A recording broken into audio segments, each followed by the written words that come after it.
the website we're using is slido.com, and we'll use the event code person, which seems appropriate for today's topic. So please also note that today's slides and a list of links will be sent to everyone registered for the webinar, and give us 24 hours to get that to you. Check your junk mail if it hasn't arrived, and if you haven't got it in 24 hours, do let us know at Professional Liaison, at the Professional Liaison team. Patrick will pop our address in chat.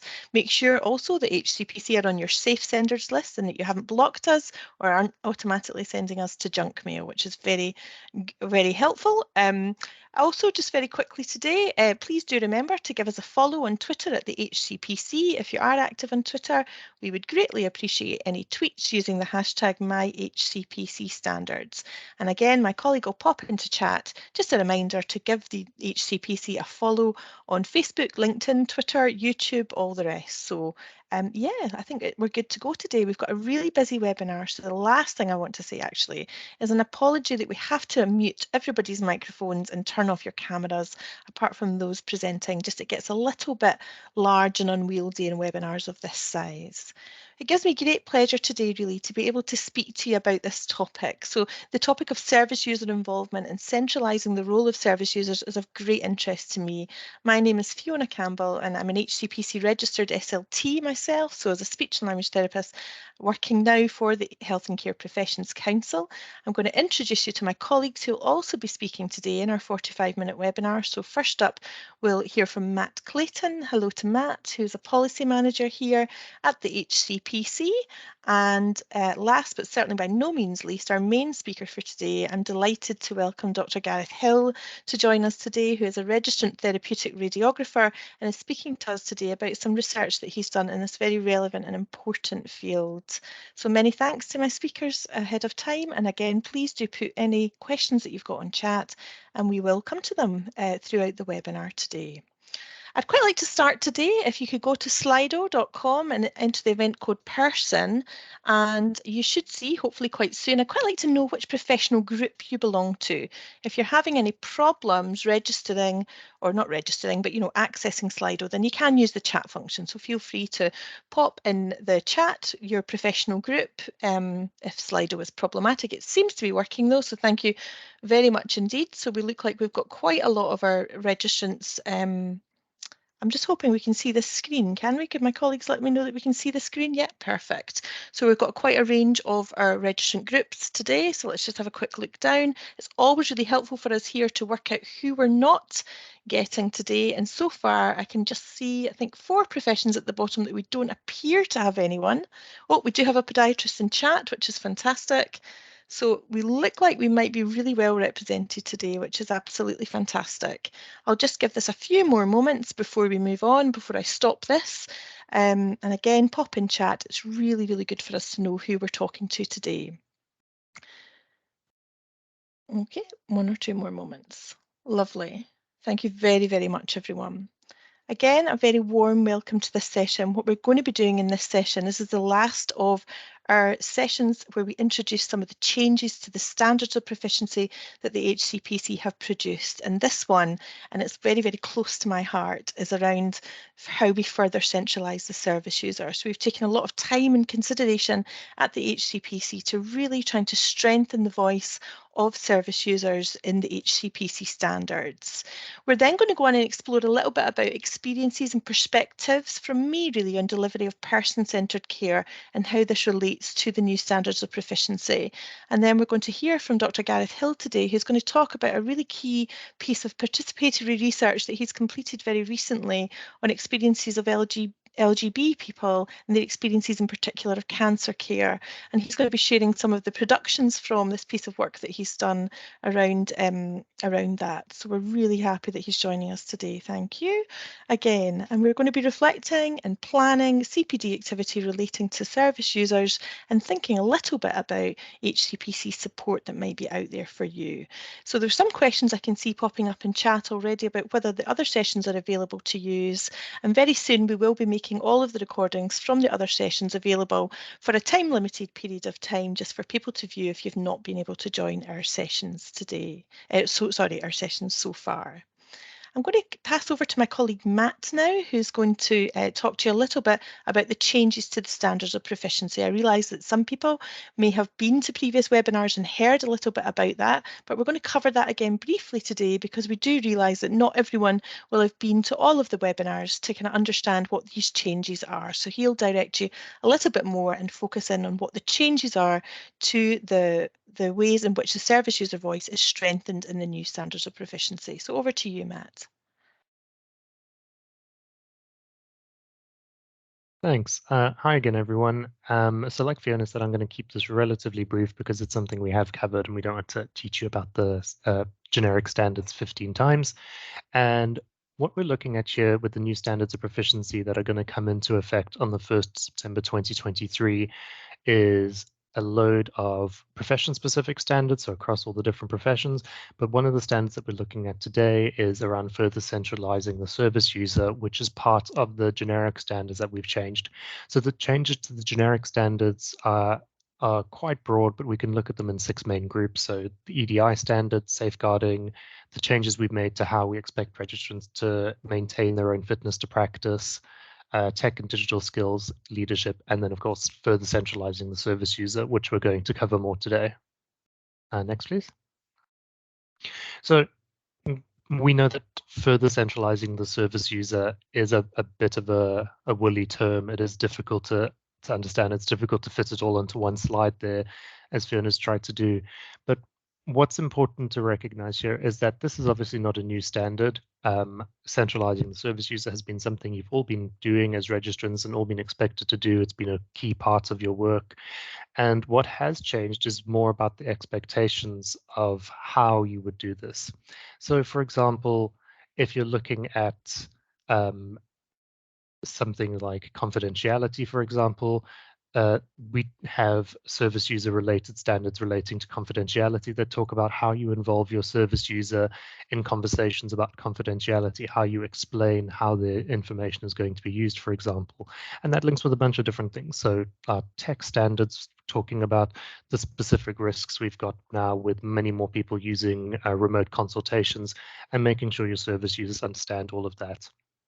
But when we're looking at centralizing the service user, it's about understanding who your service user is and understanding what some of their specific needs might be to ensure that you are giving them treatment and care that's working for them and centralizing them in some of the decision making. Next, then.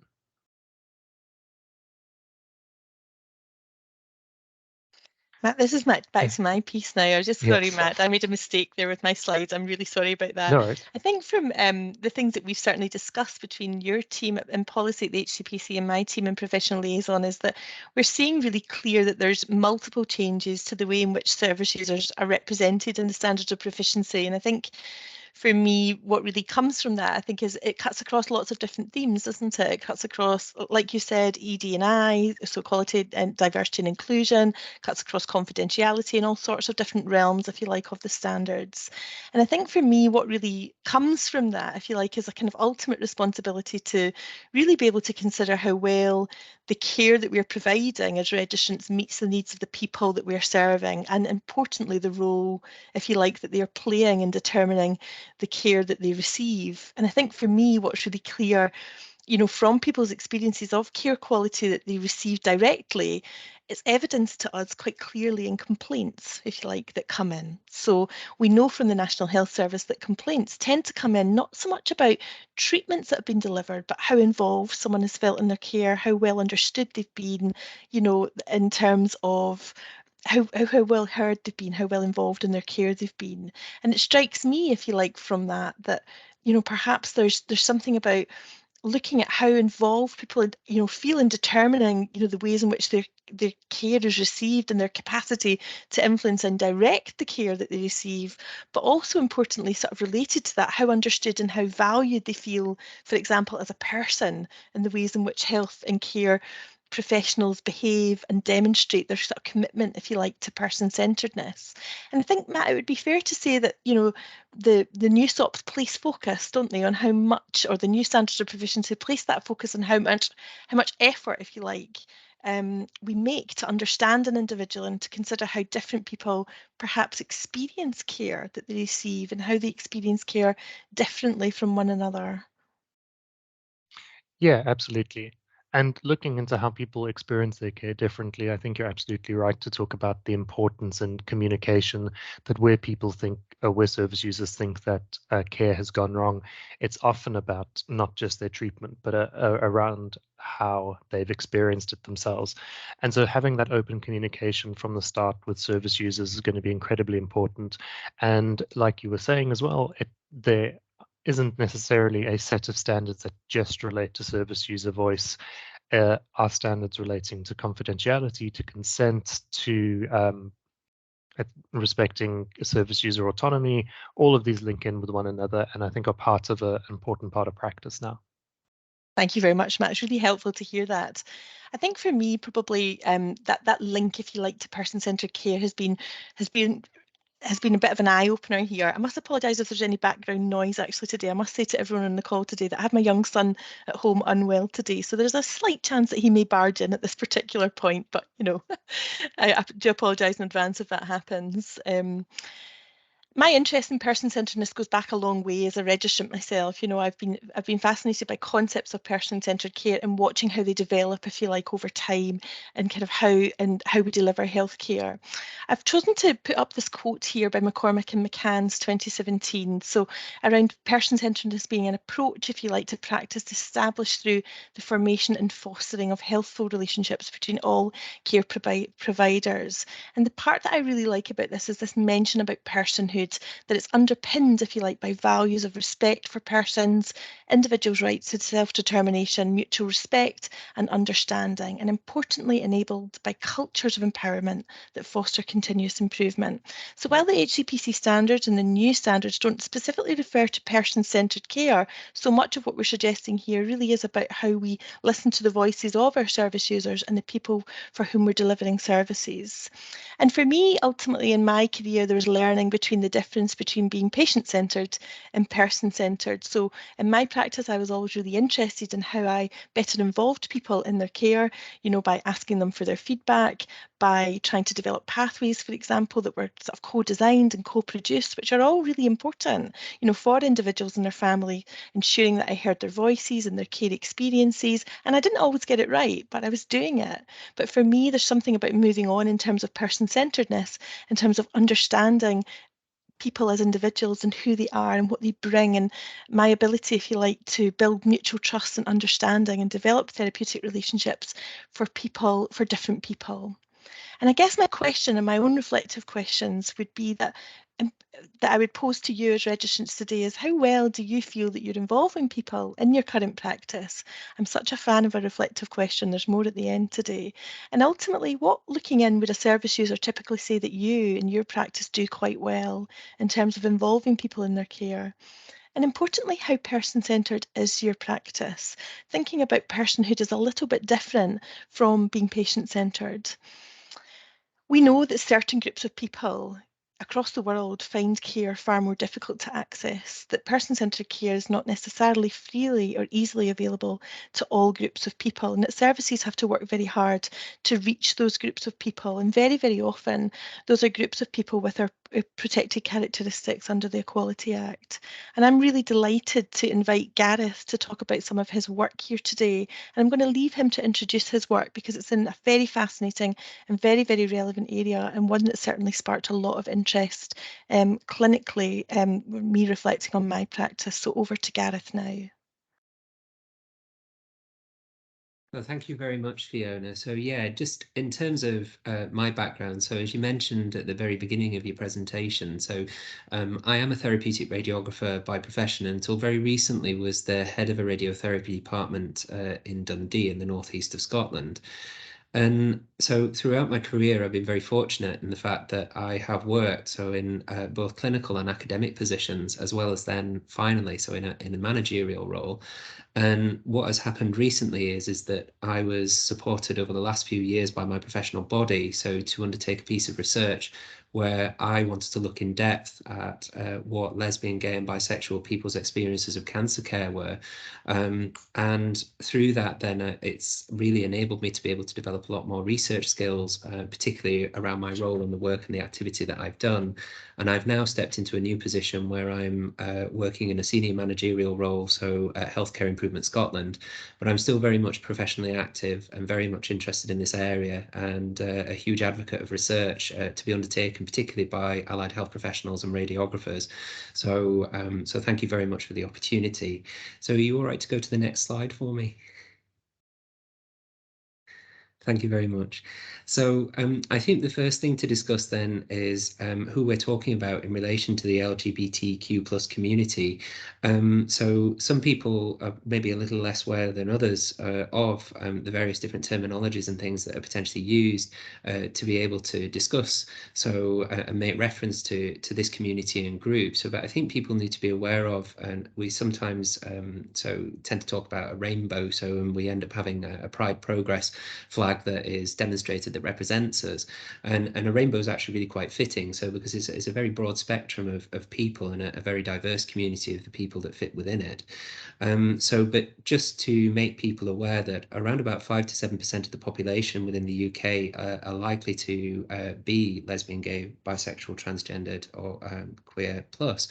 And we have a particular challenge in terms of doing any sort of research or work with this particular community, because not everybody is necessarily out or indeed identifies with some of these classifications. And we see kind of an array of different bits of terminology that are used so to be able to describe this group of people. But broadly speaking, just to put into context, so homosexuality was actually decriminalised in 1967, so in England and Wales. It was actually a little bit later, so in Scotland and Northern Ireland, so 1980 in Scotland and 1982 in Northern Ireland. And I think that people need to be aware that, I suppose, society's progress across even the UK, so in terms of the acceptability of homosexuality has differed. And although we're looking here at, say, for example, when legislative reforms took place, and indeed there's been many other aspects of legislation that has been produced since, society's attitudes towards people from the LGBTQ plus community have not necessarily kept at the same pace. So in terms of my particular area of professional practice, so as a therapeutic radiographer, I tend to work in the oncology setting. So and the primary people that will come and use our service would be those people that are affected by cancer. And for looking at cancer, generally speaking, so adults aged between 50 and 74 years of old are actually deemed to be over half of the new cancer cases that are diagnosed year on year within the UK. So a great many of the people that would use the services that I would become involved in as a therapeutic radiographer would be older and will have lived a significant portion of their time in which actually, particularly in Scotland where I live, so it would have been illegal so to potentially be gay, and also it would have been extremely challenging, I suppose, to live in a society for a significant proportion of their lives. Anyway, in terms of general acceptability. The one thing I would just like to point out with regards to some of the terminology that is used, and was one of the things that was challenging for me, is that not necessarily everybody feels that they fit into these discrete boxes, as we have a habit of trying to put people into. One of the things that is perhaps a good term, so maybe to be able to describe people, is queer, but it's not a term that is used I suppose easily, in the fact that there's potentially negative connotations, particularly if people have had previous negative experiences with regards to that term. For a great many people within the LGBT community, so queer can actually be quite a triggering word, and that was something that I kind of learned more about, I suppose, as a younger gay man myself, so it doesn't particularly have any sort of issues as being identified as queer, recognizing that that's not something that's necessarily universally shared by everybody, so and for very understandable reasons. Are you okay to go to the next slide? So in terms of my research then and my background, so during the course of my career, so I've tried to be a good radiographer, so I make sure that I engage in various different aspects of professional development and CPD activities. And in particular, so I was very fortunate that that meant that I was able to do some postgraduate study. And towards the end of my master's degree, so I undertook a systematic review looking at people's experiences, so in relation to their cancer journeys, so from kind of really the view or the lens of sexual minorities was the terminology that I referred to at the time. And one of the challenging things about this area, like I was saying, is that when you look at a systematic review that's based across different people's experiences from a variety of different locations, what you end up happening then is you've got different people who are accepted in different ways in individual societies. So we've even got that situation within the UK, but a systematic review encompassed English language literature, so that would have included aspects of people from across the globe, really. And so, having undertaken this work, one of the things that was very clear was that there were problems in terms of lesbian, gay, bisexual, and transgender people in terms of how they access cancer care and the issues that they face. But there was very little literature that was published at the time, so for within the UK. And I was working at Queen Margaret University at the time and working within the Centre for Person-Centred Research practice. It's quite nice, Fiona, so to see reference there to McCormack and McCann's earlier in your slides. So yes, absolutely, Brendan McCormack was one of our professors that we worked with very closely, and starting to think more, working with them really about person-centeredness as a concept. So are you okay to the next slide? So in terms of what's understood in terms of the United Kingdom in relation to lesbian, gay and bisexual people's experiences of care, as I said, it's quite limited in terms of an area of research. And so what's published out there at the moment, so two researchers have done some absolutely fantastic work. So there's Dawn Doran, who I've just put a link to one of her articles. So there's a little bit of work that each of these authors have done in addition to these. But in terms of looking at some seminal articles that have been published over the last few years, Dawn did some work looking at prostate cancer survivors within gay and bisexual community. And then also there's Julie Fish that ended up undertaking some work where she looked at lesbian, gay and bisexual people's experiences in the cancer care setting. So these articles that were done within the last few years or published in the last few years indicated that in particular for gay and bisexual men, there were some specific needs around information that perhaps was portrayed to them during the course of their cancer journeys that was very heteronormative, and that kind of arose to the fact that there may be some specific information needs for these particular individuals. And also as well, there were some examples there of some of the participants involved in Dawn's research where there were examples of poor relationships with care providers and a lack of support networks available. And Julie's work also looked at so very similar kind of things, but in terms of how people were interacting with their care providers. And again, kind of pointed to some issues around lesbian, gay and bisexual people not feeling that they can necessarily disclose their sexual orientation to their care provider and their healthcare professionals, and also not necessarily seeing whether or not it was relevant, and also feeling people feeling as if they needed to make sense of poor care that they experienced as well during what would be a very difficult time in their lives. What's quite interesting, though, when you look at this literature is it tends to gravitate towards either people's experiences within the care setting, or also looking at people's needs in relation to gay and bisexual men, and really quite physical needs as well, associated with the effects of cancer treatment. So looking at more to do with the physical effects of cancer treatment and how that might actually be a problem, I suppose, long term in cancer survivors. Both of these studies are absolutely fantastic, but I started to think when I looked at this that if you were just to look at this literature on its own, so from the UK, you tend to get quite a two-dimensional perspective really of what lesbian, gay and bisexual people's priorities in relation to their care might be. So I kind of decided, well, maybe we need to do a little bit more research into this. So next slide, please. So my research then, what I did is I recruited people, so there were 9 individuals in total that ended up participating in my research to engage in something called a participatory inquiry, and that was really trying to work with individuals to be able to understand what their priorities of care may be. As somebody from the LGB community myself, so I kind of begin to think, well, I'm sure that there's much more than what is perhaps already currently understood out there that might be a priority of somebody if they were affected by cancer that belong to the LGB community. And so through the course of this inquiry, what we did is we worked with participants to be able to reflect on their experiences and how cancer impacted on the various different aspects of who they were. And one of the things that I didn't mention perhaps in my earlier slides that I should have done so, but I should just say, in terms of my research, what I did, because it really was key to get people to reflect on aspects of their identity and who they were.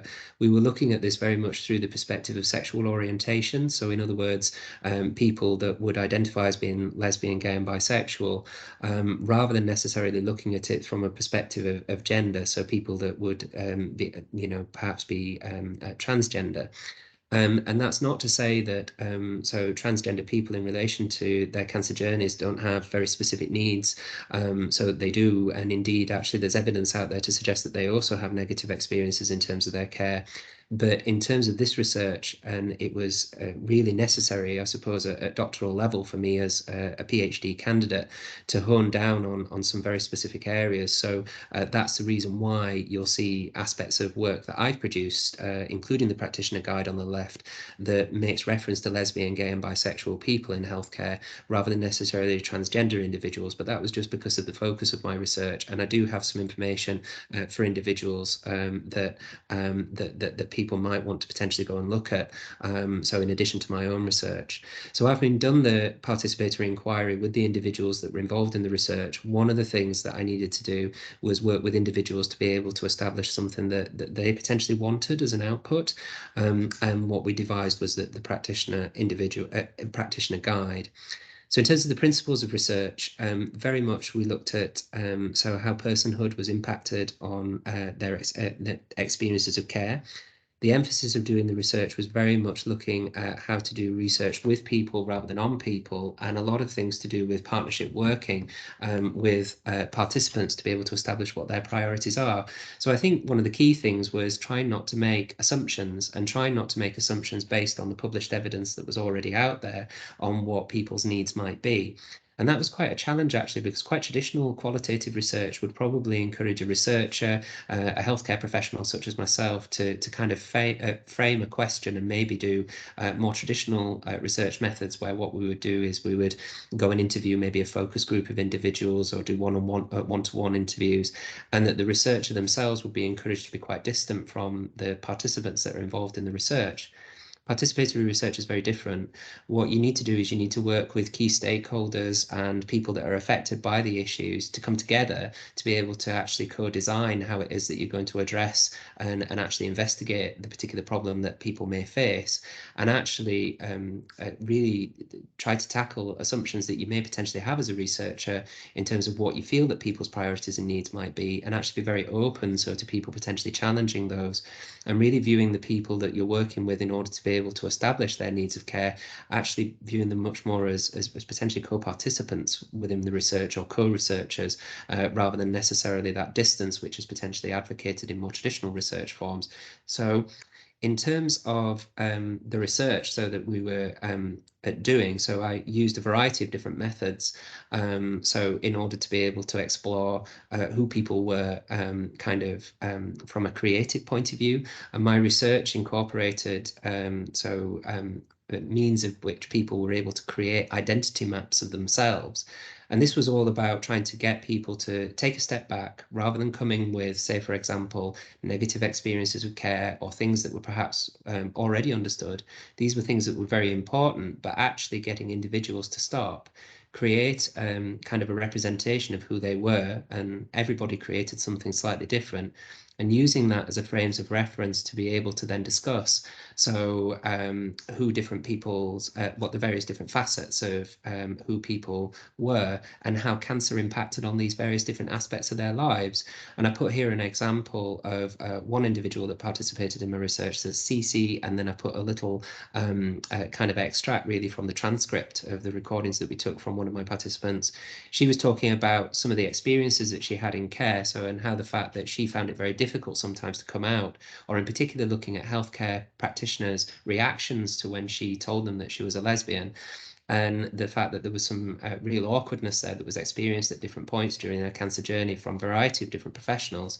And she said, I think it's an absolutely excellent phrase, is that she would like the care providers that she's working with to enable her to come out gracefully, just to drop it in conversation and make it seem like the most natural thing in the world, so there's no awkwardness about it.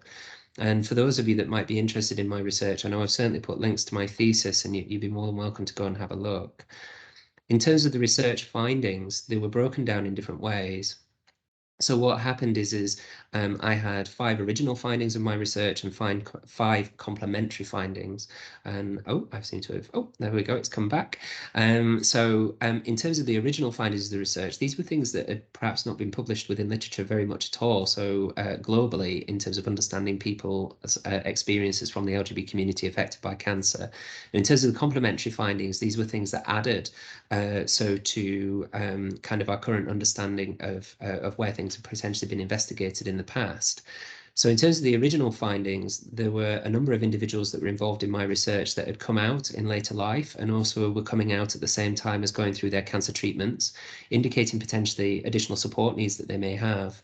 In terms of getting that richer picture of who LGBT people are, so well, there were certainly examples of people that involved in the research that had carer commitments, and they had children, and were having to grapple with some of those issues in terms of going through their various different cancer journeys that they were having.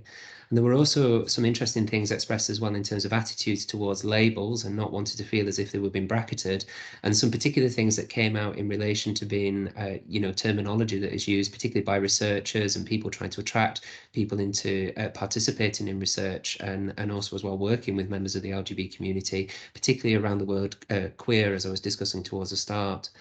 And there was also examples as well of people reconciling aspects of their values and beliefs as they were going through their cancer treatments. So aspects of their religion, and also as well looking at the way that cancer itself was potentially something that was transformative in terms of a disease, in the fact that it was such a significant event in their life that actually it was affecting the way that they viewed previous relationships that they'd had with their family members, etc. This is quite interesting because, again, people from the lesbian, gay, bisexual, transgender community may potentially have issues with their family origin, or a great many, particularly those that are older. So some of these things were really quite interesting to gain more insight really into what people's priorities were in relation to them as persons, and actually to get much more of an appreciation of what some of their priorities might be. In terms of the complementary findings, there was definitely some discussion about some dilemmas that people experienced in terms of attending appointments, people having negative experiences from healthcare practitioners in terms of how inclusive they were potentially being, particularly around involving partners and things in consultations, and some experiences that people were having day to day with some of the healthcare professionals that they encountered. And there were examples of where people have got that right, and there were examples of where people have got that wrong. So there were certainly examples as well in which people had changes in relationships, also as well they felt quite isolated during the course of their journeys. A great many of my participants, they lived in various different locations across Scotland, but not necessarily all of them were out, and not necessarily all of them were living close to larger cities that had larger, kind of gay scenes, and as a result, what people tended to do, so particularly those of my that were involved in my research, is that they tended to commute into larger areas and cities in order to be able to meet other lesbian, gay, and bisexual people. When they went through a course of cancer treatment, what effectively ended up happening for some of them, because of the effects of the treatment, they effectively been cut off from communities. And I've put some extracts here about really some of the difficulties that some of my participants faced. So Drew, as an example, was actually contemplating potentially in terms of getting some sort of companionship. Having to get a girlfriend rather than necessarily kind of dating and a boyfriend as you might expect. So it was really quite interesting to see what some people were having to go through. So next slide, please. I just put this in as an example, of looking at some of the amazing things that the people that were involved in my research did, particularly in terms of being able to create the identity maps of themselves.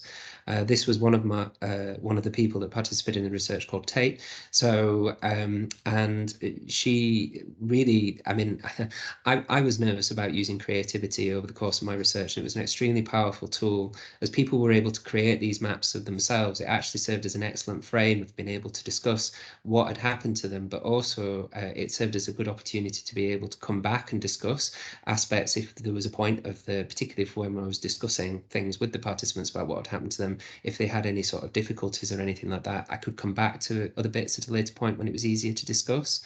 So these were really good. And again, if you look at my thesis, you'll see all of the different ones that the participants kind of created, and you'll see them. I don't know. For me, it was an excellent way and a vindication really of doing person-centered research, that you could see the individuals that have come forward and participated within the work, and they did an absolutely fantastic job of all expressing themselves in different ways. And you can see that individuality there, which is really important. Next slide, please. In terms of the practitioner guide and the resources, so the participants and key stakeholders, people from cancer charities and also from LGB communities and charities, worked with me to be able to establish recommendations for practice. And actually, through going through various different iterations of this practitioner guide, so what we found is that, you know, because people had if you have cancer, you really experience quite a significant part of the healthcare pathways that people were talking about. And so as a result, this became far less focused on what would happen to people in terms of guidance in an oncology setting, but actually things that people could learn from across healthcare. And I'm absolutely delighted to say that the College of Radiographers were very supportive of me undertaking this research. In fact, I actually got a professional fellowship from the Society and College of Radiographers in order to be able to undertake this research, and that they have adopted this as part of their national guidance. So I would point people and direct people certainly towards the guidance, but there's also some other brilliant work that the Society of Radiographers has also done in terms of inclusive pregnancy status checking guidelines as well. And that's particularly useful because if you've got, you know, questions where you may be asking people who are pregnant, so and to make sure that that kind of language that you're using is potentially inclusive and cognizant, particularly of people who may have changed their gender since birth. So I would really recommend that you have a look at those. Both of those guides are freely available on the web. You don't have to be a member of the Society and College of Radiographers in order to access them. And I have put a reference there potentially to my research as well. So should anybody want to read it. So that's it. Thank you very much. Gareth, I just wanted to come in and say thank you so much for this. I had I've known you for a long time now, but when I read about your research and connected with you again, I was really fascinated about the way in which your research actually applies to all, you know, all practitioners, all registrant groups here at the HCPC in many, many different ways. And I shared with you personally my own example, which I think is useful probably to raise here, that, you know, as a person-centred practitioner, or someone who viewed herself as a person-centred practitioner, I had an experience in delivering healthcare with a gentleman with quite a significant and severe, you know, acquired communication impairment. And I'd worked with this man for around about 6 hours, very productive, very goal-focused, all of the rest. And then I worked out that he'd spent 6 hours waiting, wanting to come out to me, do you know? And it stopped me in my tracks, Gareth. It stopped me because I thought, you know, having spent so much time thinking that I understood this person, you know, quite fully, I hadn't stopped to consider all aspects clearly, and actually that my priorities and his were actually sitting in entirely different places. And I don't know, it just felt really, really, it feels practice changing to me. And I'm really excited. I'm really excited by this research. My colleague's going to pop the links to your research in the chat, and we will send them out afterwards. But we had a really interesting comment, which I would love to hear your view on, and also my colleague Matt, because a registrant biomedical scientist, thank you so much for this comment. It said that, okay, that whilst our biomedical scientists might rarely interact directly with service users, some of the IT systems, now we've spoken about this, haven't we, Gareth, can be entirely inflexible and actually quite old, and the way that reports are done, you know, might not be as sensitive to a person's identity as it could be. And I couldn't have asked for a more perfect kind of thing to say in chat there, because we had a chat about this. I'm interested if you would share your perspectives on that, Gareth. Oh, that's quite interesting, isn't it, that that's come up? So, yeah, that's something that potentially, I recognise from my own clinical practice. In my organisation, we have an LGBTQ plus staff forum, and this was one of the things that the forum tried to address. So, this is something that's not perfect out there. So, a lot of systems and things tend to use very binary classifications for identifying people. They require, completion of certain boxes to be ticked in order to be able to allow people to be able to progress, request scans, request tests, all of these types of things. And I think that's something, I suppose, I don't have necessarily the answer to in terms of the specific systems that we're accessing, but there are many of these things. And I think that we need to start looking at that, particularly when we start to look at the fact that as persons, we don't necessarily fit into those boxes very well, and it can potentially impact on the care that we provide to individuals. So yeah, there's some potentially within your organisation, for those of you that might take an interest in this, you will have staff groups and staff forums that you may potentially be able to link in with. Most trusts have an LGBTQ plus staff network, and they are generally a good source of advice and support, particularly if you wanted to look at maybe addressing or changing a system, or that you're wanting advice about how it is that something may need to be changed. It all goes back down to those equality and diversity kind of initiatives, doesn't it? In making sure that the systems and the work that we're producing is inclusive and reflective of the society that we Absolutely, serve. absolutely. We've already got some comments here in chat, Gareth, saying that people are really delighted to hear about this. I'm really keen to share some of these documents. We haven't put the link to the documents in chat, so I just wonder, we might get that in shortly, but if not, we will get those out to registrants. The other thing I wanted to say, Gareth, that had come to mind for me is that there's something about that participatory sort of inquiry, that whole approach, of beginning at the beginning with service users and asking who they are and about them, that just felt missing from my practice. That's me speaking personally, that perhaps I'd viewed things through a different lens, or the approach that I took was that I understood about people and saw the health condition first, and that sense of stepping back and working with people when I'm involving people in my person-centred care, to really be starting at the very beginning and asking them more, if you like, about themselves, and understanding that the impact that then has on mutual trust, respect and relationships. That's really stood out for me from your research. One thing thank you. One thing I wanted to kind of end today's session, because we're approaching the end of time here and things always go so quickly, don't they? But I had asked these prompt questions at the beginning, of how, what would service users say that you do well? How well do I involve people in my current practice, and how person-centred is my practice? But I find some interesting extra prompt questions I think are really relevant, to really digging in much more to person-centredness. As a practitioner, do I encourage growth out of a person's existing strengths and talent? Do I treat people with dignity and respect? Do I support a person to engage more meaningfully in their community and build meaningful relationships? And the one that really triggered for me from yours was, do I make a strong effort to understand the person, what's unique about them, for example, culture, religion, sexual orientation? But, do I listen to and take action based on what a person says they need and want? And I seek to balance, if you like, what the person states is most important to them and what's likely to be important for them. Now, we could talk about service user stuff all day. I've chosen to take this particular focus into how service user involvement crosses over into some of our protected groups, and perhaps some improvements we could make in services to these groups. But this information obviously applies, to so many different people. Thank you so much for joining us today, Gareth. Just as we end today's session, I'd quite like to just mention a quick piece of HCPC-based information for you all. We have announced a consultation on changes to fees here at the HCPC, so please do take part in that, and my colleague will pop a link into chat about that. We do have resources available if you have students on placement. We'd really like to see increased traffic to our student hubs in particular, and we have further learning sessions available. The remaining ones in this series are around duty of candour and supervision, so my colleague will pop in links in the chat to these for you, and we'll send them out to you afterwards, so please do engage with us. I'd similarly like to say that the changes to the standard of proficiency across, are significant, if there are things that we have not covered today, particularly these ones on service user involvement, take for example, they actually come across, they cover so many different areas. If there's anything you want to discuss with us, then please do get in touch with us at the HCPC. My particular email address is professional.liaison@hcpc-uk.org. Please get in touch with us and we will very, very happily come out and support anyone with this, or consider what your learning or training needs might be, whether they can be met elsewhere or whether we can deliver something to you and your teams.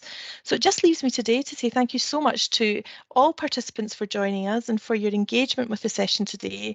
A very, very sincere thanks to Gareth for joining us and sharing some really, really important research that we've all got masses to learn from, and to my colleagues Matt, Clayton in policy at the HCPC, and to Patrick in the background who's been working away with various links. I've got a strong suspicion I might have sent Patrick the wrong document of links and he's been having to work really hard in the background. So my apologies to Patrick, but it just leaves us to say goodbye. I'll hang around here. If there's any extra questions in chat, I'll hang around for a couple more minutes for you all, but have a wonderful afternoon and thank you very much to everyone for your engagement and for your time today.